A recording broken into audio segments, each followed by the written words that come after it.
Okay, so last we spoke, we were talking about cholesterol and the role cholesterol plays in keeping the cell membrane, the brain of a cell, the information processing element of a cell healthy. There's a very important connection between the cell membrane and our genetics. Our genes turn on and on, at least partially based on information that it gets from the outside environment through the cell membrane, and that makes that outer portion of a cell super duper important when it comes to health. And that makes cholesterol super important when it comes to our health. In addition to being a functional component of the cell membrane, cholesterol is a raw material for what are among the most important elements in the body, the steroid hormones, your sex hormones, estrogen, testosterone, progesterone, DHEA. These hormones are important for reproduction, for growth, for repair. Cortisol, our body's stress hormone, also depends on the production of cholesterol. If you're out there making a lot of cortisol because your body's under stress or you have some kind of degenerative health issue going on, if you have a digestive problem and your body is shunting all of its cholesterol into making cortisol, you may run deficient in the raw materials for making sex hormones like testosterone and estrogen and progesterone. So understanding cholesterol metabolism and making sure you have enough cholesterol going on, you're manufacturing enough cholesterol in the liver is really, really important. Yet despite all of these important roles played by cholesterol in the body, doctors are still obsessed with strategies to shut down cholesterol production in the name of keeping the body healthy.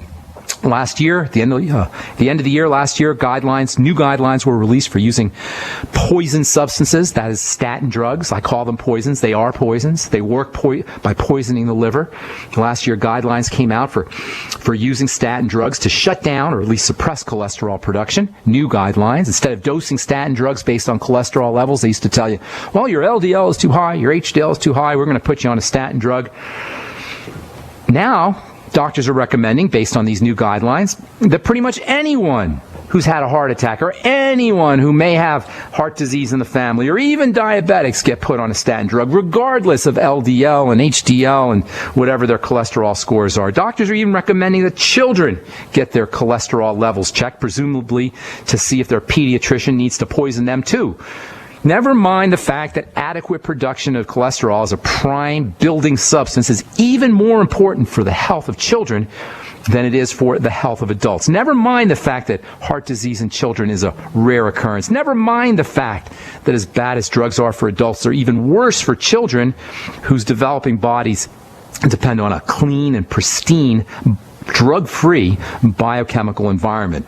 Side effects associated with statin drugs that suppress the production of cholesterol involve the membranes. No surprise there. The membrane is largely composed of cholesterol, especially the membranes on muscle cells and nerve cells.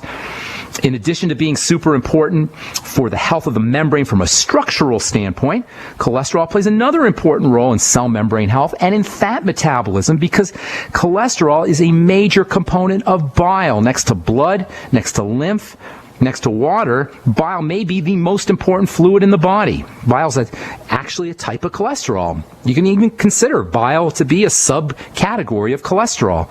That makes cholesterol super important for the absorption of fats, for the absorption of essential fatty acids, for the absorption of fatty vitamins, for the absorption of plant nutrients, carotenes, and flavonoids. And these substances are ordinarily really hard to absorb anyway, under the best of circumstances. And now you take a statin drug, now you've further suppressed or further disabled the body's production, or body's ability, I should say, to access these fatty materials. And by the way, this isn't going to show up in the side effects. None of these are going to show up as side effects of statin drugs. You may end up with more wrinkles. You may end up with more dark spots on your skin. You may end up with more rapid aging of the skin. All secondary to your statin drugs, and it's not going to show up as a statin drug side effect because it's really a side effect of something that's a side effect of statin drugs. It's a side effect of deficiencies in bile production, which in turn are a side effect of using statin drugs. All of this is to say, it's crazy to suppress cholesterol production. It's crazy to use a statin drug. Crazy. Now, why do you suppose that doctors are obsessed with statin mania? Why do you suppose that every other commercial for a drug on TV is for a Lipitor or a Crestor or a Mevacor or some kind of statin drug? I'll give you a clue. Cha-ching. Money. That's why pharmaceutical companies don't have an interest in keeping us healthy. They have an interest in making money. Nothing wrong with making money. I'm all for making money, but not when it's made at the expense of our health or the health of our family or the health of our loved ones. It's just not fair, folks. Deficiencies in bile can also impact the absorption of vitamin E. Super important for the heart. Hello, doctor. Vitamin E is one of the most cardioprotective nutrients you could take, and you're going to dispense a statin drug that's going to suppress vitamin E absorption? Oh yeah, coenzyme Q10, another absolutely vital, essential cardioprotective nutrient suppressed by the use of statin drugs, whose production is suppressed by the use of statin drugs. Does that make sense, doctor? You're going to give a poison that suppresses coenzyme Q10 production, cardioprotective coenzyme Q10 production, and suppresses the body's ability to absorb vitamin E, cardioprotective vitamin E, in the name of protecting the heart? Oh yeah. Statin drugs are now being recommended for diabetics, despite the fact that statin drugs are associated with causing diabetes. This is the crazy world we live in, this emperor's new clothes world we live in, of drugging and doctoring and surgeries and devices and insurance companies and Obamacare that purport to take care of our health. All the while, chronic degenerative diseases are reaching epidemic proportions, the worst disease state in the history of mankind. All right, I'm Pharmacist Ben. You're listening to The Bright Side. 855-660-4261 is our number. We're coming back with your phone calls right after this. Don't go away. All right, we're back on The Bright Side. I am Pharmacist Ben. Tomorrow we'll continue talking about fats and cholesterol. And then we're going to move on to one of my all-time favorite amino acids, the amino acid building block of what may be the most important weightlifting and bodybuilding supplement you could take. Certainly this amino acid is important for recovery. It's important for building a healthy body, important for the heart, important for growth hormone, important for blood sugar, important for a good night's sleep. And we'll tell you what that is as we continue talking about amino acids and fat metabolism and cell membranes on The Bright Side. Bottom of the hour, we got a guest, Dr. J.Ratey, talking about his book, Go Wild. Dr. Ratey is a psychiatrist from Harvard. He wrote a book earlier, I think maybe last year, maybe the year before, called Spark, which is about exercise. His book, Go Wild, is subtitled Free Your Mind and Body from the Afflictions of Civilization. We'll be talking to Dr. Tate bottom of the hour, and we'll take your phone calls here. This segment at 855-660-4261. Michele in Missouri. What's going on? Welcome to The Bright Side. Good morning. How are you? Thank you for taking my call. Sure. What's going on? Okay. I am very scared listening to your program. I'm getting enlightened. I have been on prednisone. Well, I was diagnosed with lupus in 2012. Okay. And so they put me on Felcept, prednisone, Plaquenil. And now you're 100% better, you're completely recovered, and you're whole and healthy because the doctors gave you those wonderful drugs, right? Absolutely not. What? But yeah, I don't understand. Wait a minute. Your doctors are brilliant. They're doctors. They gave you the medicine, and now you're better. That's what medicine does, no? That's what I was looking for, yes, sir, but I haven't found it yet. Okay, now, what's going on today, even, my blood pressure, they gave me a 4 blood pressure med. Yeah. My blood pressure is 189/101 at this moment now. Well, but you're on blood pressure meds. That means your blood pressure's perfect, right? No? Hello? No, sir. I'm confused. Hello? I don't understand. No, I'm teasing you. I'm playing with you because I want you to see, and everybody who's listening to understand, drugs don't work. They're just flat out don't. And we haven't even talked about how you're poisoning your system and shortening your life and depriving your body of precious nutrients that it needs to build and recover, because now those precious nutrients are being spent detoxifying the poisons, and they're not even helping in the first place. And now you got to stand in line at the pharmacy, and I hope you're not paying for the poison yourself. Maybe, you got insurance, so, of course we're all paying when we pay insurance. So here's the bottom line, my dear. Lupus is an autoimmune disease, okay? So your boneheaded doctors, and I'm sorry to say that, I promised myself I wouldn't get mad but when I hear these stories, but I can't help myself. Your doctors are giving you a drug that suppresses the immune system. That means now you have no defenses. Why? Because your defenses are active to protect you from whatever's getting into your body. Lupus means something's getting into your body inappropriately. What you got to figure out, Michele, is what could that be? As soon as you eliminate what's getting into your body inappropriately, your lupus will improve on its own.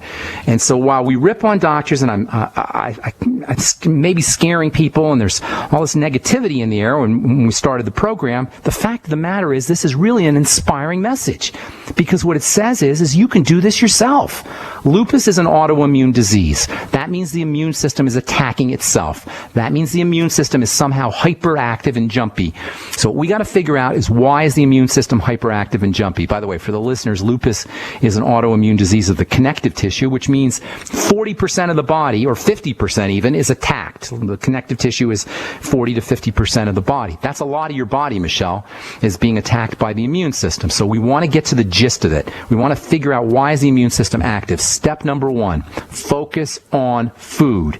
In fact, if I were you, Michele, I'd be fasting. I wouldn't be eating anything today, or tomorrow for that matter.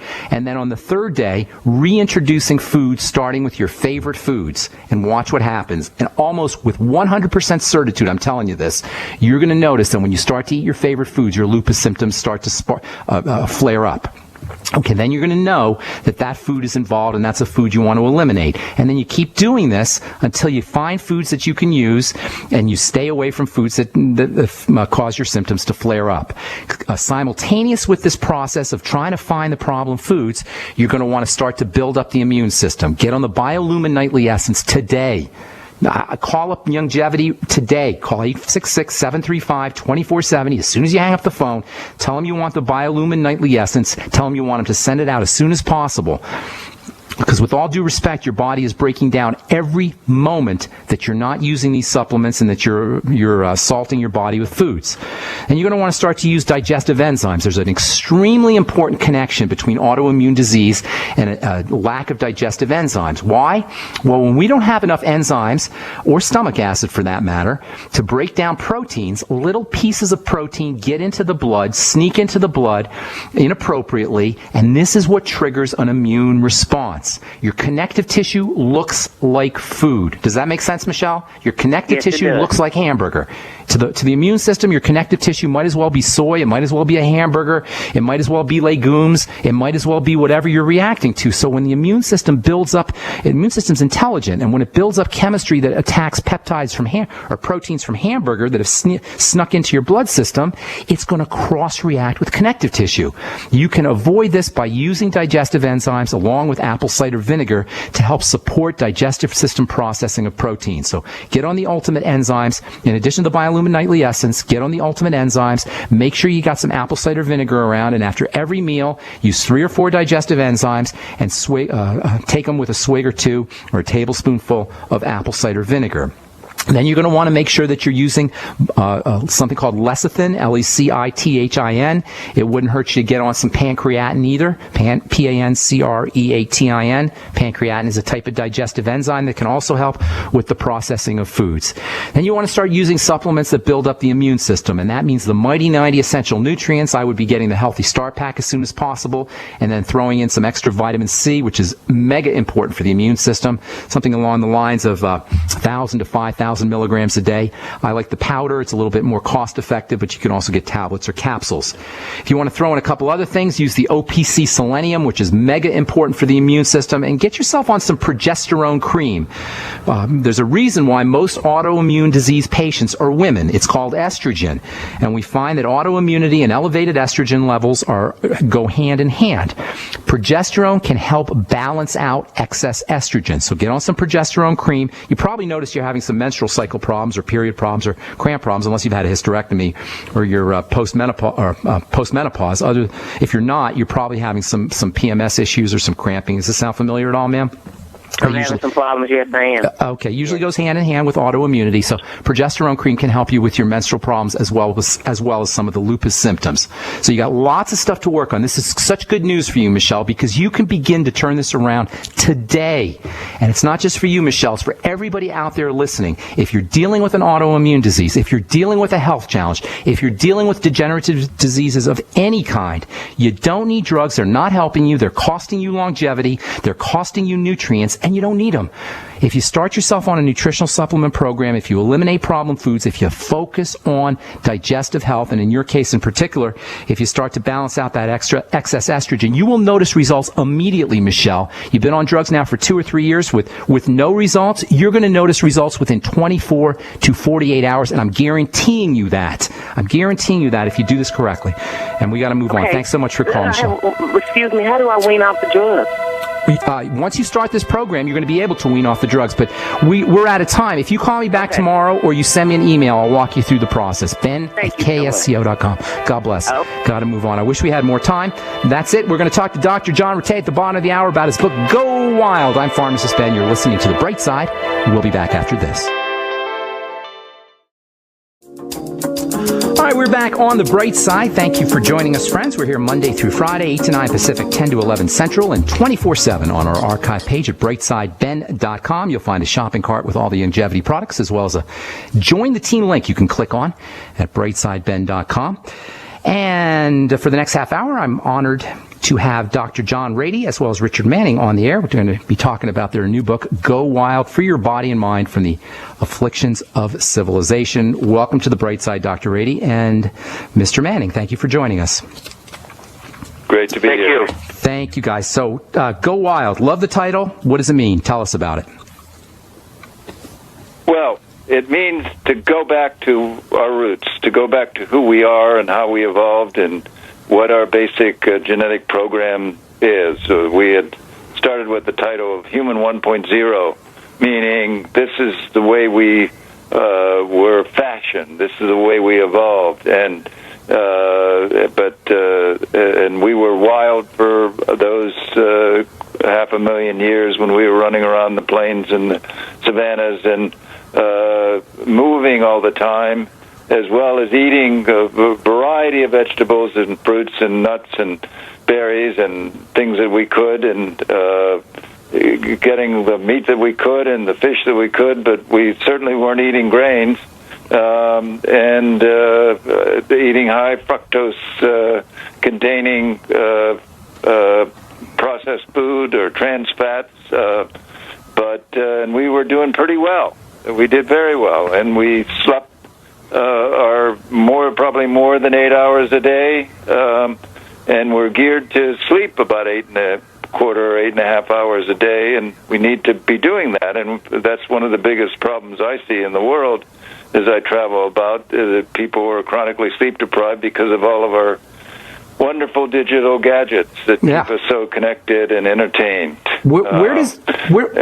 Where does the notion of, I love what you're talking about with lights and electricity, and I actually read a book a couple years ago called Lights Out that hypothesized that it's the nature of our lit 21st century and 20th century culture that is behind a lot of our degenerative diseases. But this really brings a question to mind: is it really possible to return back to our roots, given that we seem to be immersed in this high technology, processed food, 21st century lifestyle? How practical is it to go wild, to return back to our roots? Yeah, well, in some areas it's easier than others, obviously, but food is surprisingly easy. And it's gotten easier in the last 10 years or so, that we've got a lot of basic foods that are recovering nicely, and things like grass-fed beef or free-range chickens that are available pretty widely. So we can get to those things.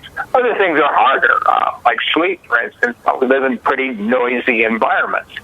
But one of the surprising things we found out in our research of the book is that noise has always really been part of sleep. And so we don't sleep best in total silence, that we need a certain amount of conversation or environmental noises around us to sleep.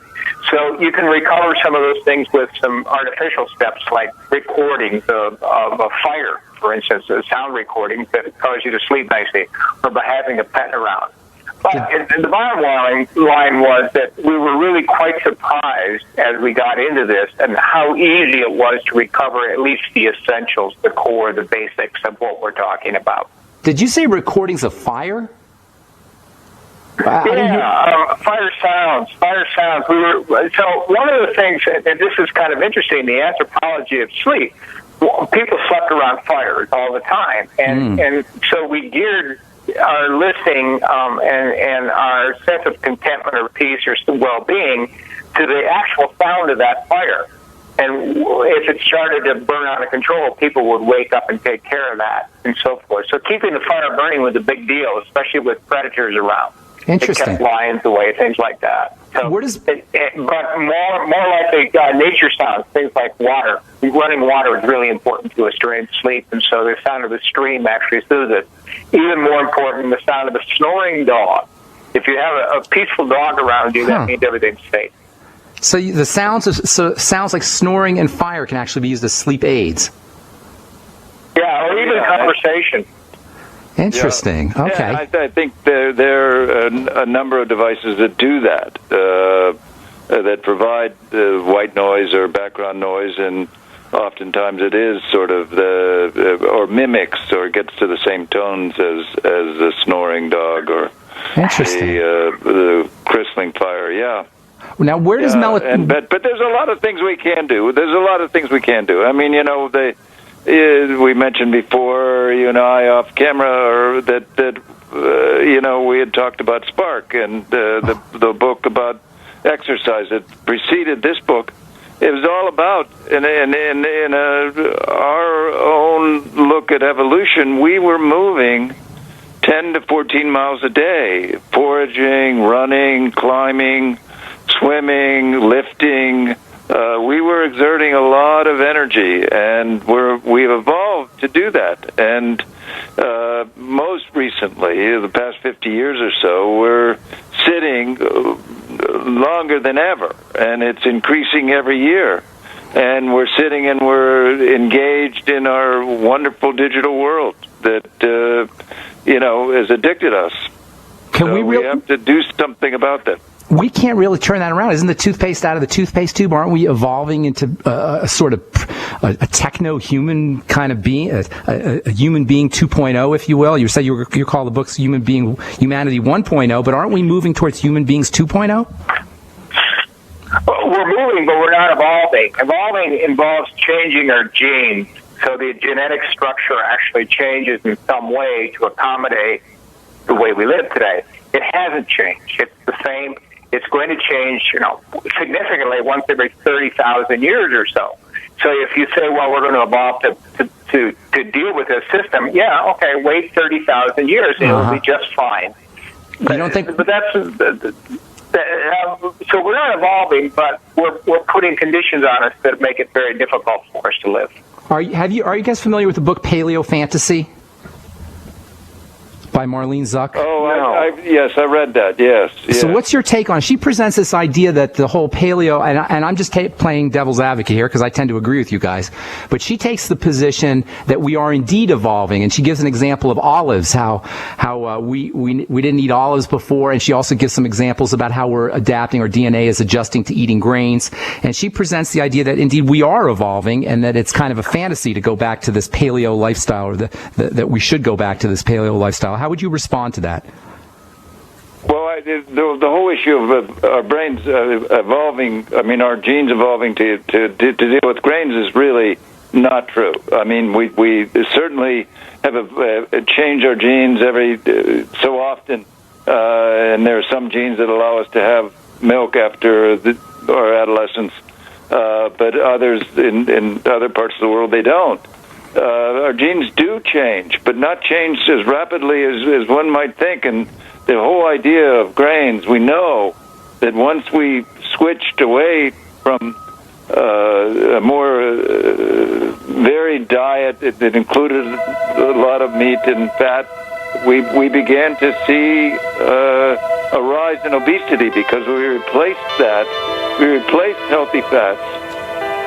Hang tight, Doc. We got to take a break. I want to continue that thought when we come back, because I tend to agree with everything you're saying. And I also want to address, when we come back from our break, the notion of how exercise plays a part in all of this, given our sedentary lifestyles. Hang tight, Doc. We'll be back right after this. You're listening to The Bright Side. I'm Pharmacist Ben. Don't go away. Welcome back to The Bright Side. We're talking to Dr. J.Ratey and his co-author, Richard Manning, about their book, Go Wild. Doc, before we went to break, you were talking about grains, and I got to thinking about, are you talking about grains in general, or are you talking about processed grains? processed are worse than the whole grains, but eventually they all turn into big packets of glucose. And I think what we know today and what you're seeing written in science all over is that glucose is really toxic to us. And having that intense amount of glucose that you get without having the fiber and everything that vegetables provide for us is really a problem. And so we're talking about whole grains as well as processed grains. Just the processed grains get you the glucose that much faster. It's like taking 17 teaspoons of sugar. But eventually, so does whole grains, give you the same amount for a more protracted period of time. So there's people always point to the whole grain argument, but you're seeing more and more people coming out and saying, look, it's a matter of the amount of glucose you're packing into these grains that's the problem. Now, your background is psychiatry. You're a clinical professor of psychiatry at Harvard. What is the relationship between grains and not just grains, but our whole 21st century domesticated lifestyle and psychiatric health and mental health issues? Oh my God! I think it's primary. The reason why we're seeing the incredible incidence rise of depression, anxiety, attention deficit disorder, maybe even autism, although no one knows why. But certainly these disorders are growing rapidly. Depression will be the number one disorder in the world that's debilitating in 2016 in the world, not just in the U.S., but it's that rampant. And a big part of that is our lifestyles that we are immersed in.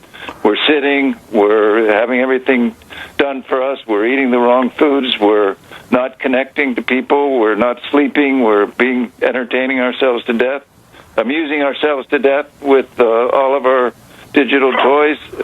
So, yeah, I think there's a huge amount of wisdom in living right to not just correct our body's problems and prevent them, but also our brain. All right, so you wrote the book Spark, which is a book about exercise, and you talk a lot about exercise in your new book, Go Wild.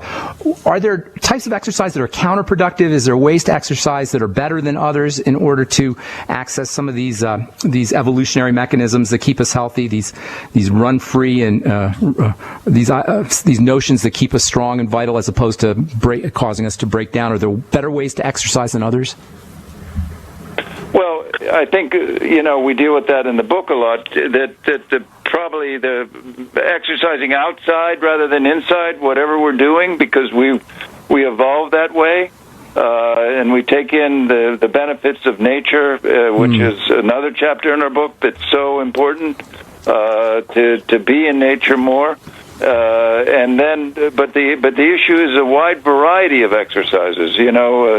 Dick said in our book that we're really Swiss Army knives, not just born to run. We're born to move all of our parts equally and vigorously. So that exercises involve changes in landscape like trail running, but also various games that demand more of our brain as we're exercising is probably the best way of doing it. So something like dance, that's a high aerobic activity, but demands us to do things in a correct way and go along with the music, or something like the Taekwondo or the martial arts, which are very highly structured, but at the same time done at a high aerobic level, are probably the best challenge for the brain, and you get the most bang for the buck from the brain that way. I love the idea of challenge, and it seems like a lot of what we're talking about is this notion that a little bit of stress is a good thing. But at the same time, you talk about mindfulness and meditation. Can you touch on that a little bit and its impact, how it can impact good health and longevity? Yeah, and that relates directly to the point of stress. And modify what you said a little bit, which is to say that it's not a little bit of stress, it's intermittent stress. So you should be able to, just like when you're exercising, you stress your muscles, then you relax. And that rest period that allows the building. And that's true in almost anything we do. And so psychological stress is the same way. We're here to deal with stress. It's good for us as long as we take a break from it in some way or another. And what's interesting about meditation in connection with that, and not just meditation, but the broader area of being mindful, is it is not a totally relaxed state at all. And they've actually connected up the brains of to instruments to measure brain waves in meditating people to understand this. But it's really an alert stage, and it's being alert and ready to accept stress in some ways, and the biochemistry has confirmed that. And so it's pretty interesting that we're not talking about relaxation, we're talking about a form of readiness. And if you think about it, that's the way our ancestors had to be all the time. They had to be ready to deal with things and therefore be able to be calm when they were dealing with things. How interesting. So meditation is kind of like a ready relaxation, an alert relaxation. It's an oxymoron of sorts? It's almost exactly right. How interesting is that? Training to keep us more mindful in the present. Now, One of the problems of our civilization today is that we are so mindless. We are driven by the digital world, by all the media, by all of our toys. Now, when you really prevent us from living in the present. So when you say mindful, give me just a brief, succinct definition of that term. Let me put it another way, and this is not the way a lot of people put it, but the neuroscience is starting to put it this way. And think about focus. And we tend to focus on something on your computer screen or the person you're talking to. Meditation and mindfulness is almost the opposite of focus. It's not being inattentive. It's being attentive to a broad area. So you see things out of the corner of your eye. It's where you see the unexpected. It's where you are open to something new. And that really, if you think about it, is the way people had to live in nature because they never knew what was coming. They're not controlling their schedule. So we have two parts of our brain that are really evolved to attend, one to focus and one to the opposite of focus. And we need to use both parts of that brain. You know, there's a guy who wrote a book, a guy named Fahmy, Les Fahmy, wrote a book called The Open Focus Brain. Have you heard of this? Where he contrasts... Yeah, sure have. Isn't that interesting? And that's what he's talking about. That is what he's talking about. He actually even mentions this idea of using the peripheral vision, and that's actually an old shamanic technique for accessing different dimensions, is to use your peripheral vision. Dr. Fahmy, I think he's a doctor, talks about accessing beta waves versus alpha waves, beta state versus alpha state. Is this kind of what you're talking about? Yeah, and there was actually a really wonderful experiment in this that we cite in the book, and your listeners can look this up on YouTube. Just Google gorilla and basketball game. Oh, yeah, that's a great one. That's a great experiment. Absolutely. Yeah, and that's exactly what we're talking about. So for those who don't know about it, it's people were told to watch a basketball game and count how many times the ball changed hands. And then unknown to them, a man in a gorilla suit slipped into the basketball game. And a significant number, like half of the observers, never saw the gorilla. Count me into that, too. Yeah. I didn't see it either. What's going on in our lives. We're not seeing the things on the periphery that are actually very, very important to our lives. What was scary about this gorilla experiment, and I know exactly what you're talking about, is the gorilla came right in the middle of the screen, and he beat his chest, and then he walks off. And we don't notice these things. That's amazing. What is the cost to not noticing our world in terms of our health? Well, in terms of our health and in terms of our well-being, I mean, we miss out. For instance, if we're not mindful of what we're eating, we're going to be stuffing our face full of carbohydrates, which we become addicted to. Okay, but also being mindful makes us better in the social situation. Being mindful, paying attention to what we're doing, not just repeating things by rote, and being in a mindless state. And that's more the clinical definition of being mindful now, is being present and action and being the agent as opposed to just pressing the button and participating having, in our world. I appreciate it. Dr. Ratey and Mr. Manning, we got to move on. That's the end of our hour. Appreciate you taking time to spend with us. Their book is Go Wild. I highly recommend it. You can find it on Amazon or anywhere on the internet. Thanks so much, guys. Hope to talk to you again soon. Have a beautiful day. That's all the time we have for today. We will continue talking about the cell membrane and my favorite amino acid, arginine, on The Bright Side tomorrow. Have a wonderful, beautiful day. We'll talk to y'all later, folks. Bye for now.